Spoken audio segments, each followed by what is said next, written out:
Hello, welcome everyone again back to our class of business law. In our previous video, ಮೊದಲಿನ ವಿಡಿಯೋಸಲ್ಲಿ ನಾವು introduction to business law, Indian contract act 1872 ಮತ್ತು essential elements ಯಾವ ಒಂದು ಫ್ಯಾಕ್ಟರ್ಸ್ನ ನಾವು consider ಮಾಡಬೇಕು ಒಂದು ಕಾಂಟ್ರಾಕ್ಟ್ ಮಾಡುವಾಗ ಮತ್ತು difference between agreement and contract ನಾವು ಕವರ್ ಮಾಡಿದ್ದೀವಿ. ಇವತ್ತಿನ ಕ್ಲಾಸಲ್ಲಿ very important topic classification of contracts. ಅಂದರೆ ಒಂದು ಕಾಂಟ್ರಾಕ್ಟಿಗೆ ಯಾವ್ಯಾವ ಥರದಿಂದ ಕ್ಲಾಸಿಫೈ ಮಾಡಿದ್ದಾರೆ, ವಿಂಗಡಣೆ ಮಾಡಿದ್ದಾರೆ ಅಂಥೇಳಿ ಇವತ್ತಿನ ಕ್ಲಾಸಲ್ಲಿ ನಾವು ಡಿಸ್ಕಸ್ ಮಾಡೋಣ. ಬೇಸಿಕಲಿ ಕಾಂಟ್ರಾಕ್ಟಿಗೆ 4 ಕ್ಯಾಟಗರಿಯಲ್ಲಿ ಡಿವೈಡ್ ಮಾಡಿದ್ದಾರೆ. The contract is classified into 4 broad categories. The first one is classification of contract on the basis of mode of formation. ಯಾವ ಥರ ನಾವು ಒಂದು ಕಾಂಟ್ರಾಕ್ಟ್ನ ರಚನೆ ಮಾಡ್ತೀವಿ ಆ ಒಂದು ಬೇಸಿಸ್ ಮೇಲೆ ಫಸ್ಟ್ ಕ್ಲಾಸಿಫಿಕೇಷನ್ ಮಾಡಿದ್ದಾರೆ. ಎರಡನೇದರಲ್ಲಿ on the basis of enforceability or validity. ಅಂದರೆ ಒಂದು ಕಾಂಟ್ರಾಕ್ಟಿಗೆ ನಾವು ವ್ಯಾಲಿಡ್ ಅಂತ ಹೇಳಿ ಮಾಡುವಾಗ ಅದು ಅದರಲ್ಲಿ ಯಾವ್ಯಾವ ಪ್ರಕಾರ ಎಷ್ಟು ಟೈಪ್ಸ್ ಬರುತ್ತೆ, how many types of contracts we can form when it comes to the validity of the contract. Then on the basis of extent of performance. ಅಂದರೆ ಒಂದು ಕಾಂಟ್ರಾಕ್ಟ್ನ ಮಾಡಬೇಕು ಅಂತಂದರೆ ಎರಡು ಪಾರ್ಟಿ ಅದರ ಮೇಲೆ ಕೆಲಸ ಮಾಡಬೇಕು ಅಂತಂದರೆ ಯಾವ್ಯಾವ ಥರದ ನಾವು ಕಾಂಟ್ರಾಕ್ಟ್ಸ್ನ ಮಾಡಬಹುದು ಅಂಥೇಳಿ ನಾವು ಎಕ್ಸ್ಟೆಂಟ್ ಆಫ್ ಪರ್ಫಾರ್ಮೆನ್ಸಲ್ಲಿ ಓದ್ತೀವಿ. Then the last one is on the basis of obligation outstanding at the time of formation of contract. ಅಂದರೆ ಒಂದು ಕಾಂಟ್ರಾಕ್ಟ್ ನಾವೀಗ ಫಾರ್ಮ್ ಮಾಡ್ತಾ ಇದ್ದೀವಿ, ಆ ಟೈಮಲ್ಲಿ ಪಾರ್ಟಿ ಏನು ಒಂದು ಪಾರ್ಟಿ ಮುಗಿಸಿದಾರೋ ಏನು ಇಬ್ಬರು ಪಾರ್ಟಿ ಮುಗಿಸಿದಾರೋ ಇಬ್ಬರು ಪಾರ್ಟಿ ಇನ್ನೂ ಪರ್ಫಾರ್ಮ್ ಮಾಡಬೇಕು. ಆ ಒಂದು ಬೇಸಿಸ್ ಮೇಲೆ ನಾವು last type at the time of formation of contract ಏನು ನಾವು ಕಾಂಟ್ರಾಕ್ಟ್ ಫಾರ್ಮ್ ಮಾಡ್ತೀವಿ ಅದು ದ ಲಾಸ್ಟ್ ಕ್ಲಾಸಿಫಿಕೇಷನ್ ಇದೆ. ಇವಾಗ ಈ ಒಂದು ಕ್ಲಾಸಿಫಿಕೇಷನ್ ಆಫ್ ಕಾಂಟ್ರಾಕ್ಟಿಗೆ ಡೀಟೇಲಲ್ಲಿ ನಾವು ಒನ್ ಬೈ ಒನ್ ಡಿಸ್ಕಸ್ ಮಾಡೋಣ. First one on the basis of mode of formation. ಇದರಲ್ಲಿ ಎರಡು ಟೈಪ್ ಇದೆ. ಒಂದು express contract and the second one is employed contract. Express contract ಅಂತಂದರೆ ಯಾವುದೋ ಒಂದು ಕಾಂಟ್ರಾಕ್ಟ್ ನಾವು ವರ್ಬಲಿ ರಿಟರ್ನಲ್ಲಿ ವರ್ಡ್ಸಲ್ಲಿ ಏನು ಬರ್ದು ನಾವು ಒಂದು ಸ್ಪೆಸಿಫೈ ಮಾಡ್ತೀವಿ. ಆ ಕಾಂಟ್ರಾಕ್ಟ್ ಎರಡೂ ಪಾರ್ಟಿನ ಆಫರ್ ಆ್ಯಂಡ್ ಎಕ್ಸೆಪ್ಟ್, ಒಂದು ಪಾರ್ಟಿ ಆಫರ್ ಮಾಡಿ ಇನ್ನೊಂದು ಪಾರ್ಟಿ ಎಕ್ಸೆಪ್ಟ್ ಮಾಡಿದರೆ ಅದನ್ನು ನಾವೇನಂತೀವಿ ಎಕ್ಸ್ಪ್ರೆಸ್ ಕಾಂಟ್ರಾಕ್ಟ್ ಅಂತ ಹೇಳ್ತೀವಿ. ಇದರಲ್ಲಿ ಏನಿದೆ ಅಂತಂದರೆ ವರ್ಡ್ಸಲ್ಲಿ, ಓರಲಲ್ಲಿ, ರಿಟರ್ನಲ್ಲಿ ನಾವು ಇದನ್ನು ಫಾರ್ಮ್ ಮಾಡ್ತೀವಿ. ಆ ಒಂದು ಕಾಂಟ್ರಾಕ್ಟಿಗೆ ನಾವೇನಂತೀವಿ ಎಕ್ಸ್ಪ್ರೆಸ್ ಕಾಂಟ್ರಾಕ್ಟ್ ಅಂತ ಹೇಳ್ತೀವಿ. For example, I am the distributor, I am taking the products from the company. ಒಂದು ಕಂಪನಿಯಿಂದ ನಾನು ಪ್ರಾಡಕ್ಟ್ನ ತೊಗೊಂಡ್ಬಿಟ್ಟು ಡಿಸ್ಟ್ರಿಬ್ಯೂಟ್ ಮಾಡ್ತೀನಿ ಅಂತ ಹೇಳ್ತೀನಿ. ಆವಾಗ ಆ ಕಂಪನಿ ಇಬ್ಬರ ನಡುವೆ ಕೆಲವೊಂದು ಪಾಯಿಂಟ್ಸ್ ಮೇಲೆ ಒಪ್ಪಂದ ಆಗುತ್ತೆ. V people have certain conditions and both the parties, one party offers and other party accepts it. That is the company offers and I accept because I am the distributor of the product of the company. So ಇಲ್ಲಿ ಏನಿದೆ ಅಂತಂದರೆ ನಾವು ಭಾಳಷ್ಟು ಕಂಡೀಷನ್ಸ್ನ ನಾವು ಒಂದು paper ಮೇಲೆ document ಮಾಡ್ತೀವಿ, ಇಲ್ಲ ಕೆಲವೊಂದು ವರ್ಬಲಿ ನಾವು ಒಬ್ಬರನ್ನ ಒಪ್ಕೊಂಡಿರ್ತೀವಿ, ಪಾಯಿಂಟ್ಸ್ನ ಒಪ್ಕೊಂಡಿರ್ತೀವಿ. So those kind of contracts are known as express contracts. Okay. Then implied contract. Implied ಅಂತಂದರೆ ಒಂಥರ ಅಂಡರ್ಸ್ಟ್ಯಾಂಡಿಂಗ್. ಇಂಪ್ಲಾಯ್ಡ್ ಕಾಂಟ್ರಾಕ್ಟ್ ಅಂದರೆ one type of understanding contract. Say for example, ಇವಾಗ ನಾನು ಒಂದು ಊರಿಂದ ಇನ್ನೊಂದು ಊರಿಗೆ ಹೋಗೋಕ್ಕೆ what do? I go and sit in the bus. So ಅದು ಒಂದು ಬೋರ್ಡ್ ಇರುತ್ತೆ. Say for example Gulbarga to Bangalore. So ಬ್ಯಾಂಗ್ಳೂರಿಗೆ ಹೋಗಬೇಕು ಅಂತಂದರೆ ನಾನು ಒಂದು ಬಸ್ಸಲ್ಲಿ ಕೂತ್ಕೊಂಡಿರ್ತೀನಿ. ಆ ಬಸ್ಸಲ್ಲಿ ಕೂತ್ಕೊಂಡಿದ್ದಾಗ ಆ ಒಂದು ಸೀಟ್ ಮೇಲೆ ನಾನು ಕೂತ್ಕೊಂಡ್ರೆ okay, it is understood that ನಾನು ಗುಲ್ಬರ್ಗಿಂದ ಬೆಂಗಳೂರಿಗೆ ಹೋಗಬೇಕಾದ್ರೆ ಕಂಡಕ್ಟರಿಗೆ ನಾನು ಅಮೌಂಟ್ ಕೊಡ್ತೀನಿ. I will be paying the fare for the seat that I am occupying. So it is understood contract. So if I am sitting in a particular seat, I have suppose to pay the fare. ಆ ಪ್ರೈಸ್ನ ನಾನು Gulbarga to Bangalore ಏನು price ಇದೆ ಅದನ್ನು ನಾನು ಕಂಡಕ್ಟರಿಗೆ ಕೊಡಬೇಕು, ಟಿಕೆಟ್ನ ತೊಗೊಳ್ತೀನಿ ಅಂಥೇಳಿ ಅದು ಅಂಡರ್ಸ್ಟುಡ್. ಸೊ ಈ ಒಂದು ಥರದ ಕಾಂಟ್ರಾಕ್ಟ್ ಇಲ್ಲಿ ಏನಿದೆ, ಮಾತಾಡ್ತಾ ಇಲ್ಲ, ಯಾವುದೇ ಒಂದು ಕಂಡೀಷನ್ಸ್ ಹಾಕ್ತಾ ಇಲ್ಲ. We are not putting any type of conditions, but it is an offer from the bus department, transport department, that the bus is going to Bangalore. So I am accepting, the bus is offering me, I am accepting, okay, I am sitting in this particular place and I will be paying the money for reaching Bangalore. So ಅದು ಏನಿದೆ ಒಂದು understood contract ಅಂತೀವಿ, ಅದನ್ನ employed contract ಅಂತ ಹೇಳ್ತೀವಿ. This is other than works, ಅಂದರೆ other than works or return. ಅಂದರೆ ನಾವು ಯಾವುದೇ ಥರದ ಒಂದು ಕಂಡೀಷನ್ ಹಾಕ್ತಾ ಇಲ್ಲ, ಎಲ್ಲಿ ಯಾವುದೇ ಥರದ ಒಂದು ಡಾಕ್ಯುಮೆಂಟ್ ಮಾಡ್ತಾ ಇಲ್ಲ, ಕಂಡೀಷನ್ಸ್ ಅಪ್ಲೈ ಅಂತ ಹೇಳಿ ಯಾರು ಎಕ್ಸೆಪ್ಟ್ ಆಫರ್ನು ಮಾಡ್ತಾ ಇಲ್ಲ. ಓನ್ಲಿ ಏನಿದೆ ಅಂತಂದರೆ ಟ್ರಾನ್ಸ್ಪೋರ್ಟೇಷನ್ ಮಾಡುವಾಗ ಟ್ರಾನ್ಸ್ಪೋರ್ಟೇಷನ್ ಡಿಪಾರ್ಟ್ಮೆಂಟ್ ಒಂದು ಬಸ್ ಫೆಸಿಲಿಟಿ ಕೊಡ್ತಾ ಇದೆ, ನಾನು ಅದರಲ್ಲಿ ಕೂತ್ಕೊಂಡು ಆ ಫೆಸಿಲಿಟಿನ ನಾನು ಪ್ರೈಸ್ ಕೊಡ್ತೀನಿ ಅಂಥೇಳಿ ನಾನು ಎಕ್ಸೆಪ್ಟ್ ಮಾಡ್ತಾ ಇದ್ದೀನಿ. ಅದಕ್ಕೆ ನಾವೇನಂತೀವಿ ಇಂಪ್ಲಾಯ್ಡ್ ಕಾಂಟ್ರಾಕ್ಟ್ ಅಂತೇಳಿ. ಇನ್ನೊಂದು ಎಕ್ಸಾಂಪಲು, ಈಗ ನಾವು ಶೂಸು ಒಂದು ಶೂ ಪಾಲಿಷ್ ಮಾಡೋಕ್ಕೆ ನಾನು ನಿಂತ್ಕೊಂಡಿರ್ತೀನಿ. So the other person just taps, ಅವ ಏನು ಮಾಡ್ತಾನೆ, ಟ್ಯಾಪ್ ಮಾಡ್ತಾನೆ. ಇವಾಗ ನಿಮಗೆ ಶೂ ಪಾಲಿಷ್ ಮಾಡೋದಿದ್ರೆ ನೀವು ನಿಮ್ಮ ಕಾಲನ್ನ ಮುಂದೆ ತೊಗೊಳ್ತೀರಿ. ಸೊ ಅಲ್ಲಿ ನೀವು ಏನು ಮಾತಾಡ್ತಾ ಇಲ್ಲ, ಅವ್ರನ್ನ ಏನು ಆಫರ್ ಮಾಡ್ತಾ ಇದ್ದಾನೆ, ನಾನು ಶೂ ಪಾಲಿಷ್ ಮಾಡ್ತೀನಿ ಅಂಥೇಳಿ ಹೇಳ್ತಾ ಇದ್ದಾನೆ. ಅಂದರೆ ಅವ್ರು ವರ್ಡಿಂದ ಹೇಳಲಿಲ್ಲ, ಜಸ್ಟ್ ಅವ್ನು ಟ್ಯಾಪ್ ಮಾಡ್ದ. ನೀವೇನು ಮಾಡಿದ್ರಿ, ನಿಮ್ಮ ಶೂಸ್ನ ತೆಗೆದು ಅವನನ್ನು ಪಾಲಿಷ್ ಮಾಡೋಕೆ ಕೊಟ್ಟಿದ್ರಿ. ಸೊ ಅವು ಇಲ್ಲಿ ನಾನು ಏನು ಮಾಡಿದೆ, ಐ ಎಕ್ಸೆಪ್ಟೆಡ್ ಇಟ್. ಏನು ಎಕ್ಸೆಪ್ಟ್ ಮಾಡಿದೆ, ಓಕೆ ನೀನು ಶೂ ಪಾಲಿಷ್ ಮಾಡು, ಆ ಶೂ ಪಾಲಿಷ್ ಮಾಡೋಕ್ಕೆ ನಿಂದು ಏನು ಪ್ರೈಸ್ ಇದೆ ನಾನು ಕೊಡ್ತಾ ಇದ್ದೀನಿ ಅಂತ. ಇಲ್ಲಿ ಯಾವುದೇ ಥರದ ಒಂದು ಕಂಡೀಷನ್ಸ್ ನಾವು ಹಾಕಲಿಲ್ಲ.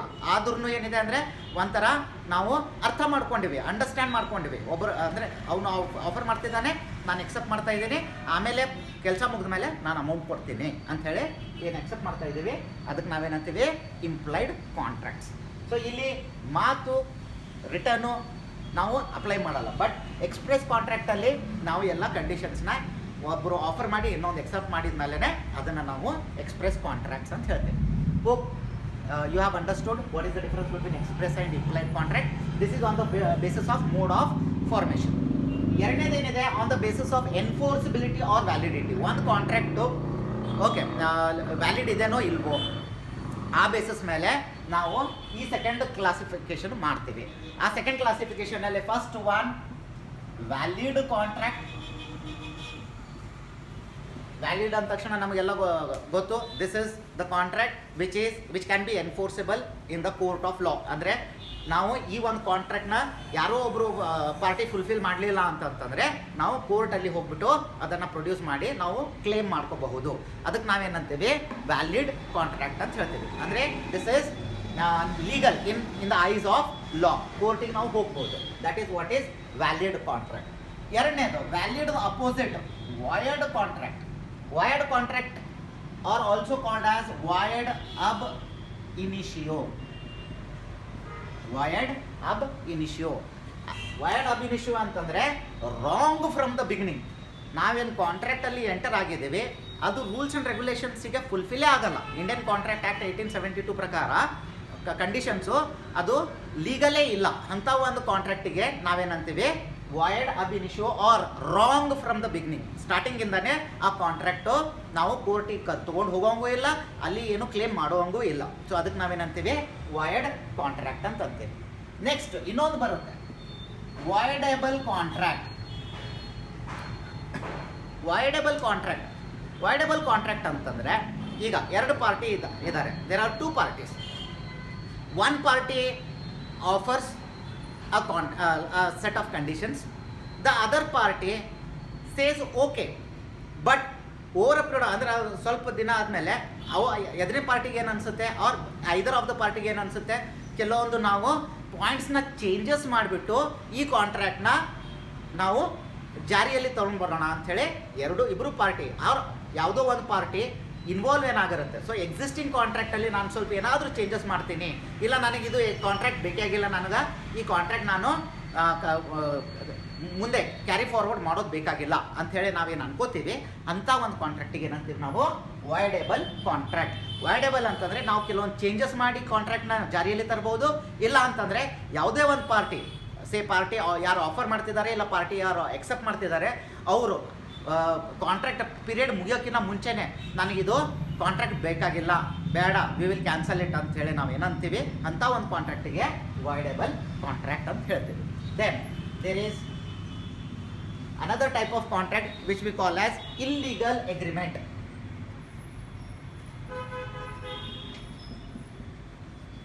Illegal contract or illegal agreement. Idra the name itself tells illegal.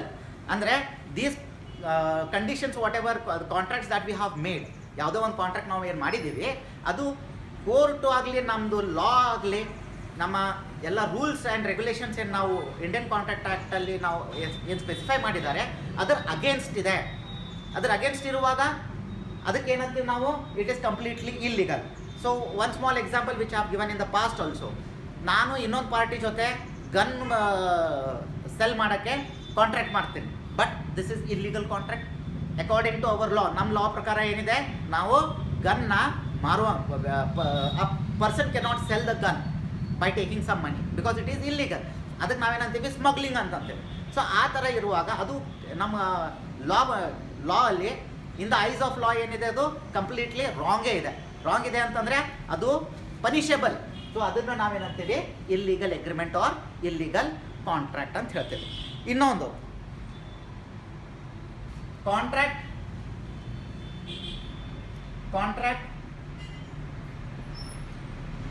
which has become void. ಇವಾಗ ಕೆಲವೊಂದ್ಸಲ ನಾವು ನೋಡ್ತಿರ್ತೀವಿ, ನಾವು ಸ್ಟಾರ್ಟಿಂಗ್ ಕಾಂಟ್ರಾಕ್ಟ್ ಮಾಡುವಾಗ when we are doing the contract, the law says okay it is permissible, you can go ahead with the particular conditions and you can do the business. But ಕೆಲವೊಂದು ಸಲ ಪಾರ್ಲಿಮೆಂಟಲ್ಲಿ ಈ ಒಂದು ಪಾಯಿಂಟ್ನ ಏನು ಮಾಡ್ತಾರೆ, it is actually wrong contract. So ಪಾರ್ಲಿಮೆಂಟಲ್ಲಿ pass ಆದಮೇಲೆ ಅದು ಕಂಪ್ಲೀಟ್ಲಿ ಸ್ಟ್ಯಾಚ್ಯೂಟ್ ಆಗಿಬಿಡುತ್ತೆ, ಆ್ಯಕ್ಟ್ ಆಗಿಬಿಡುತ್ತೆ. ಸೊ ಅಲ್ಲಿಯೇ ಡಿಸೈಡ್ ಆಯಿತು ಅಂತಂದರೆ, ಅಂದರೆ ನಮ್ಮ ಕಾಂಟ್ರಾಕ್ಟ್ ಮಾಡುವಾಗ ಅದು ಲೀಗಲ್ ಇತ್ತು, ಬಟ್ ಆದಮೇಲೆ ಕಾಂಟ್ರಾಕ್ಟ್ ನಾವೇನು ಮಾಡಿದ್ದೀವಿ ಅದು ಆದಮೇಲೆ ಒಂದು ರೂಲ್ ಬರುತ್ತೆ, ಇವೆಲ್ಲ ಬಿಸ್ನೆಸ್ಸು ಇವೆಲ್ಲ ಪಾಯಿಂಟ್ಸು ಇನ್ನು ಮುಂದೆ ರಾಂಗು, ಇನ್ನು ಮುಂದೆ ನೀವು ಬಿಸ್ನೆಸ್ಸಲ್ಲಿ ಕನ್ಸಿಡರ್ ಮಾಡಬಾರ್ದು ಅಂಥೇಳಿ ಏನು ರೂಲ್ ಆಗುತ್ತೋ ಅದನ್ನು ಏನಂತೇವೆ contract which has become void. ಅಂದರೆ ಇನಿಷಿಯಲಿ ಅದು ರೈಟೇ ಇತ್ತು, ಆದರೆ over a period of time ಏನಾಯಿತು ಅದನ್ನು ರಾಂಗ್ ಅಂತ ಕನ್ಸಿಡರ್ ಆಯಿತು. ಸೊ ಅವಾಗ ಅಂಥ ಕಾಂಟ್ರಾಕ್ಟಿಗೆ ನಾವು ನಲಿಫೈ ಮಾಡಿಬಿಡ್ಬೇಕು, ಅಂದರೆ ಅದಕ್ಕೂ ನಾವೇನಂತೀವಿ ರಾಂಗ್ ಕಾಂಟ್ರಾಕ್ಟ್ ಅಂತ ಹೇಳ್ತೇವೆ. ಸೊ ಅಲ್ಲಿನೂ ಏನಿದೆ ಅಂತಂದರೆ ಈ ಕಂಡೀಷನಲ್ಲಿ ನಾವು ಎಲ್ಲೋ ಕೋರ್ಟಲ್ಲಿ ಹೋಗ್ಬಿಟ್ಟು ಯಾವುದೇ ಥರದ್ದು ಕ್ಲೇಮ್ ಮಾಡೋಕ್ಕೆ ಆಗಲ್ಲ. We cannot claim anything. So those kind of contracts are known as contract that has become void over a period of time. So these are the classification, 5 classifications: valid contract, legal, law ಕಣ್ಣಲ್ಲಿ ಇದು ಎಲ್ಲರೂ ಒಪ್ಕೊಳ್ಳುವಂಥ ಒಂದು ಪಾಯಿಂಟ್ಸ್ಗಳು. Void contract, wrong contract since from the start only, ಮೊದಲಿಂದ ಹಿಡಿದೆ. ಇದರಲ್ಲಿ ಮತ್ತು ಇದರಲ್ಲಿ ಒಂದು ಡಿಫ್ರೆನ್ಸು ನೆನ್ಪಿಟ್ಕೊಳ್ರಿ. ಇದು ವಾಯ್ಡ್ ಕಾಂಟ್ರಾಕ್ಟ್ ಮಾಡಿದ ದಿನದಿಂದನೇ ಅದು ರಾಂಗ್ ಕಾಂಟ್ರಾಕ್ಟ್ ಆಗಿತ್ತು. ಆದರೆ ಇಲ್ಲಿ ಕಾಂಟ್ಯಾಕ್ಟ್ ಮಾಡುವಾಗ ರೈಟ್ ಇತ್ತು, ಆದರೆ ಆಮೇಲೆ ಏನಾಯಿತು, ರೂಲ್ಸ್ ಆ್ಯಂಡ್ ರೆಗ್ಯುಲೇಷನ್ಸ್ನ ಚೇಂಜ್ ಮಾಡಿ ಇಂಥ ಒಂದು ಕಂಡೀಷನ್ಸು ಇವೆಲ್ಲ ಬಿಸ್ನೆಸ್ ನೀವು ಯಾರೂ ಮಾಡೋಂಗಿಲ್ಲ ಅಂಥೇಳಿ ಆಮೇಲೆ ಬಂತು. ಸೊ ಅಂಥದ್ದು ಒಂದು ಕಾಂಟ್ರಾಕ್ಟ್ ನಾವೇನಂತೀವಿ void after making the contract. So understand the difference between the two. Then voidable contract that are changeable or either of the party can accept it or abstain it, ಅಂದರೆ ಬಿಡ್ಬೋದು. So ಆ ಥರದ ಕಾಂಟ್ರಾಕ್ಟಿಗೆ ವಾಯ್ಡೇಬಲ್ contract ಅಂತ ಹೇಳ್ತೀವಿ. Illegal contract, ಅದು illegal ಕೆಲವೊಂದು like it is against the law, those kind of contract is known as illegal contract. So these are the basically 2 types of classification. Mode of formation ಆಯಿತು, then on the basis of validity or enforceability ಅಲ್ಲಿ 5 types of classifications ಮಾಡಿದ್ದಾರೆ. Next on the basis of extent of performance.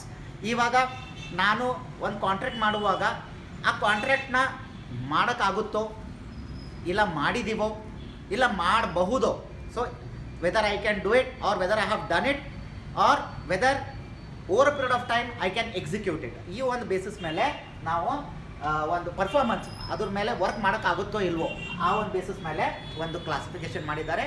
That is known as on the basis of extent of performance. So ಅದರಲ್ಲಿ first one executed contract. Executed ಅಂತಂದರೆ ಒಂದು contract already ಮುಗ್ದೋಗಿದೆ. I give you example for this. ಮತ್ತು ಇನ್ನೊಂದು ಎಕ್ಸಿಕ್ಯೂಟರಿ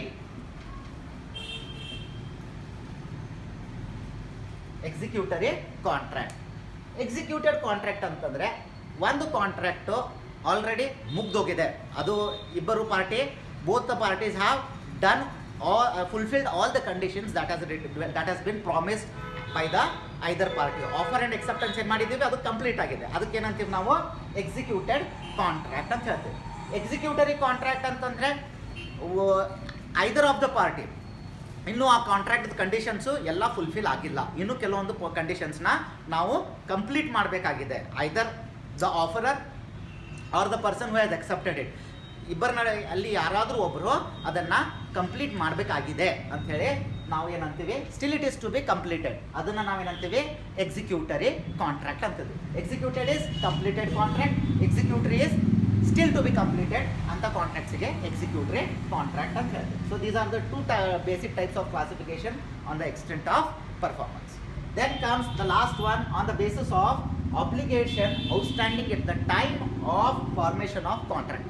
ಇದರಲ್ಲಿನೂ ಎರಡು type ಇದೆ, ಒಂದು unilateral contract and another one is bilateral contract. Unilateral contract and the second one is bilateral contract. Unilateral contract ಅಂದರೆ either of the party has completed his part. Either say ನಾನು ಒಂದು ಲಕ್ಷ ಕೊಟ್ಟು ಪ್ರಾಡಕ್ಟ್ನ ತೊಗೊಳ್ತೀನಿ ಅಂತ ಹೇಳಿರ್ತೀನಿ, ನಾನು 1 ಲಕ್ಷ ಕೊಟ್ಟಿದ್ದೀನಿ, ಇನ್ನೂ ಪ್ರಾಡಕ್ಟ್ ತೊಗೊಂಡಿಲ್ಲ. ಸೊ ಒಂದು ಪಾರ್ಟಿ ನನ್ನ ಕಡೆಯಿಂದ ಏನಿದೆ, I have completed the fulfilled the conditions which is written in the contract. So ಅದಕ್ಕೆ ನಾನೇನಂತೀನಿ ಯೂನಿಲ್ಯಾಟ್ರಲ್ ಕಾಂಟ್ರಾಕ್ಟ್ ಅಂತ ಹೇಳ್ತೀವಿ, on the basis of outstanding at the time of formation of contract. Bilateral contract ಅಂದರೆ ಇಬ್ಬರು party ಅದನ್ನು complete ಮಾಡಿದ್ದಾರೆ, ಇಬ್ಬರು party ಆ ಕಾಂಟ್ರಾಕ್ಟ್ನ fulfil ಮಾಡಿದ್ದಾರೆ, ಆರ್ ಇಬ್ಬರು ಪಾರ್ಟಿ ಅದನ್ನು ಇನ್ನೂ ಫುಲ್ಫಿಲ್ ಮಾಡಬೇಕು, ಯಾವುದಾದ್ರೂ ಒಂದು ಕಂಡೀಷನ್. ಸೊ ಇಬ್ಬರು ಕಂಪ್ಲೀಟ್ ಮಾಡಿದ್ದಾರೆ, ಇಲ್ಲ ಇಬ್ಬರು ಇನ್ನೂ ಅವ್ರದ್ದು ಕಂಡೀಷನ್ಸ್ನ ಅವರು ಇನ್ನೂ ಫುಲ್ಫಿಲ್ ಮಾಡಬೇಕು ಅಂತ ಒಂದು ಕಾಂಟ್ರಾಕ್ಟಿಗೆ ಏನಂತೀವಿ ನಾವು bilateral agreement or bilateral contract ಅಂತ ಹೇಳ್ತೇವೆ. So these are the basic 4 types of classification of contracts. ಒಂದು ಮೋಡ್ ಆಫ್ ಫಾರ್ಮೇಷನ್, ಇನ್ನೊಂದು ವ್ಯಾಲಿಡಿಟಿ ಮೇಲೆ, ಇನ್ನೊಂದು ಎಕ್ಸ್ಟೆಂಟ್ ಆಫ್ ಪರ್ಫಾರ್ಮೆನ್ಸು, ಇನ್ನೊಂದು at the time of formation ಎಷ್ಟು ಔಟ್ಸ್ಟ್ಯಾಂಡಿಂಗ್ ಇದೆ, ಇನ್ನೂ ಎಷ್ಟು ಕೆಲಸ ಮುಗಿಸ್ಬೇಕು, ಅದರ ಬೇಸಿಸ್ ಮೇಲೆ the 4th type of classification of contract, which is in nutshell I have written it on the board. I hope you people are clear with this concept of classification of contracts. Okay, along with this, now there is one more very important term which you should understand here. This is in various universities ಇದನ್ನು 2 ಮಾರ್ಕ್ಸಿಗೆ ಕೇಳಿದ್ದಾರೆ. What is voidable contract, what is void contract ಅಂತೇಳಿ. Voidable contract either of the party is accepting it or is rejecting the contract before the time, that is known as voidable contract. Void contract, it is wrong from the beginning, starting ಇಂದಾನೆ ನಾವೇನು contract ಮಾಡಿರ್ತೀವಿ ಅದು ತಪ್ಪಿದೆ ಅಂತ ಒಂದು ಕಾಂಟ್ರಾಕ್ಟಿಗೆ ನಾವು void contract ಅಂತ ಹೇಳ್ತೀವಿ. ಸೊ ಇಟ್ ಈಸ್ ಟೆಕ್ನಿಕಲ್ ಟರ್ಮಲ್ಲಿ ಅದಕ್ಕೆ ವಾಯರ್ಡ್ ಅಬ್ ಇನಿಷಿಯೋ ಅಂದರೆ ಸ್ಟಾರ್ಟಿಂಗ್ ಇಂದಾನೆ ಆ ಒಂದು ಕಾಂಟ್ರಾಕ್ಟು ರಾಂಗ್ ಇದೆ. ಸೊ ಈ ಕ್ವಶನ್ನ ಕೇಳಿದ್ದಾರೆ. So please understand, these are the basic classification of contracts. So in my next class essential elements of contracts ನಾವು ಆಲ್ರೆಡಿ ಡಿಸ್ಕಸ್ ಮಾಡಿವಿ. ಅದರಲ್ಲಿರುವಂಥ 9 ಪಾಯಿಂಟ್ಸ್ನ, there are 9 points, essential elements. So all those 9 points, 9 elements, we will discuss it in detail one by one in my next video. Hope you have liked this video, and if you have understood the concepts, please do subscribe and share, and do press the like button. And if you have any comments, please do comment, so that if you have any questions, I can answer to your questions. Thank you. See you all again in my next video.